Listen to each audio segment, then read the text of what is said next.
How you doing, Doc? Not too good, Why not? because there are a lot of atrocities going on in the world and nobody's doing anything about it.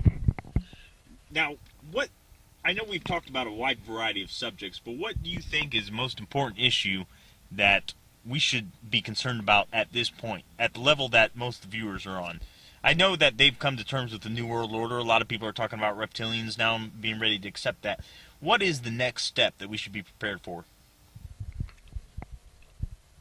Honestly, I think that we need to be getting ourselves prepared for the worst. I honestly don't know if mankind is ready to wake up and be the type of human that they need to be. Really, it's going to take a major death of the ego before people can realize their full potential and maybe other possibilities or probabilities for reality. And until that happens, we're basically fucked. I know a lot of our viewers have possibly heard about this from other places, but we have never addressed these issues on our channel, which is directly the date 2012, the approach of the planet Nibiru, and how this is all going to affect our consciousness. Well, basically, our solar system is approaching the galactic center, and at this galactic center there is massive amounts of light, and this light is going to affect basically everything. I mean, there is a grand possibility arriving us in the solar system, but it could be a good thing or it could be a bad thing. And the people that run the planet, they know very well what's going on. They understand that right now we have the possibility of shifting to either a higher level of consciousness or a very low level of consciousness. You see, every so often we come to a point where basically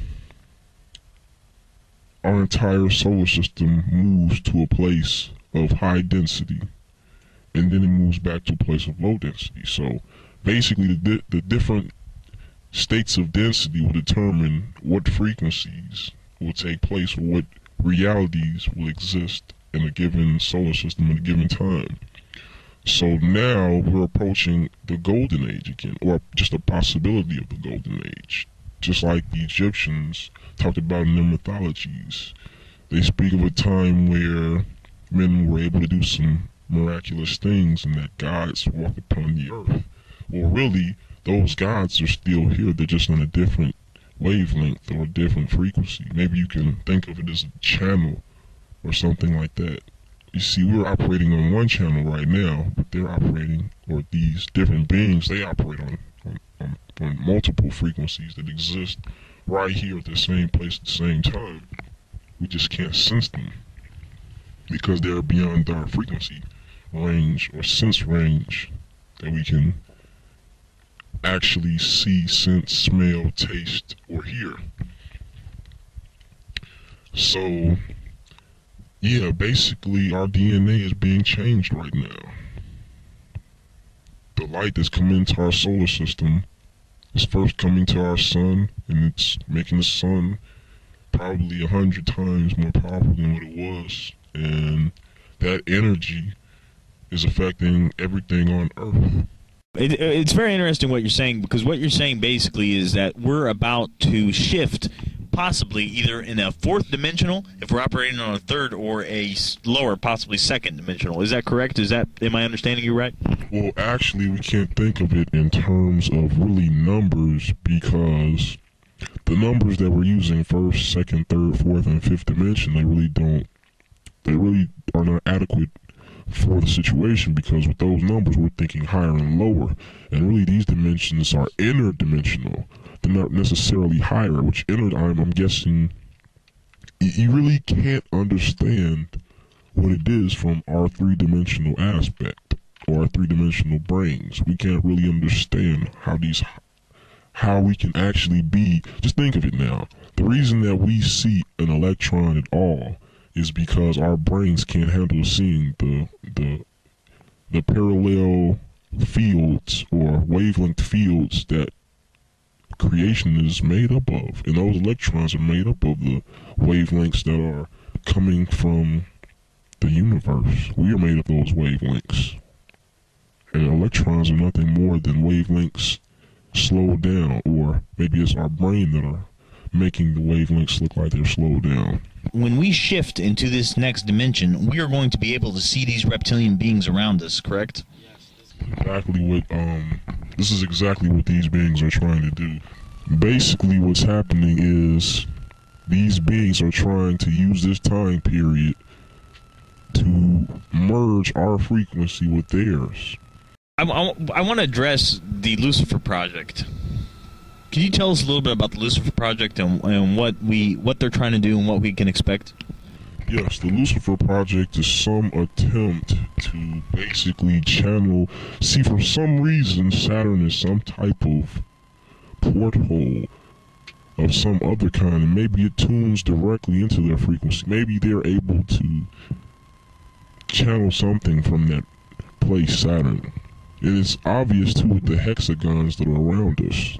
I mean, a lot of these multinational corporations are using the hexagon as their symbol. And it's funny because we talked about cubes a lot, and a hexagon is basically a three-dimensional cube, you see. And I think the cube may be a representation of this three-dimensional prison that they have us locked into, which basically this three-dimensional prison is more like a set list of probabilities of what reality can be. Basically, the masters of the world, these Illuminati and their masters, they've basically fooled us into thinking that reality can only be one way.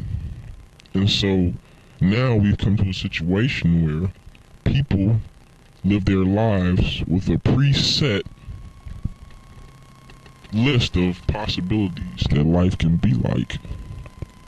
What they've done is they've closed down the quantum potentials for other realities, which really, when you get down to what scientists have been getting into with quantum physics and higher understandings of what the universe is made up of.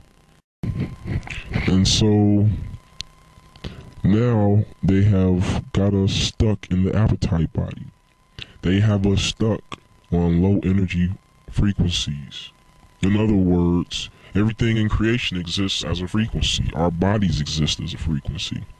It tunes into things. It tunes into different types of energies. And they have us locked into lower level energy, lower frequency energy. In other words, I'm talking about fear.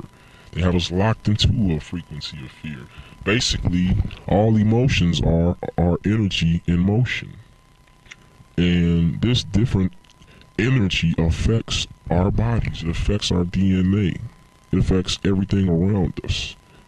And it's reflected in nature. It's reflected in reality.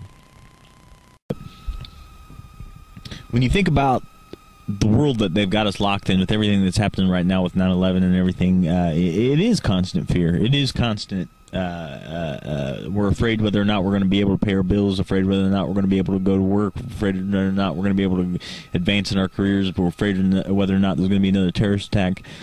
What's the solution, Dr. Octagon? How do we escape and break this reality? Well, first of all, what we have to do is that we have to understand that although we are humans, we are part of a bigger consciousness as a whole. We are one with nature. We are one with everything around us. Basically, what we have to do is we have to understand that we are all connected and that we are all one.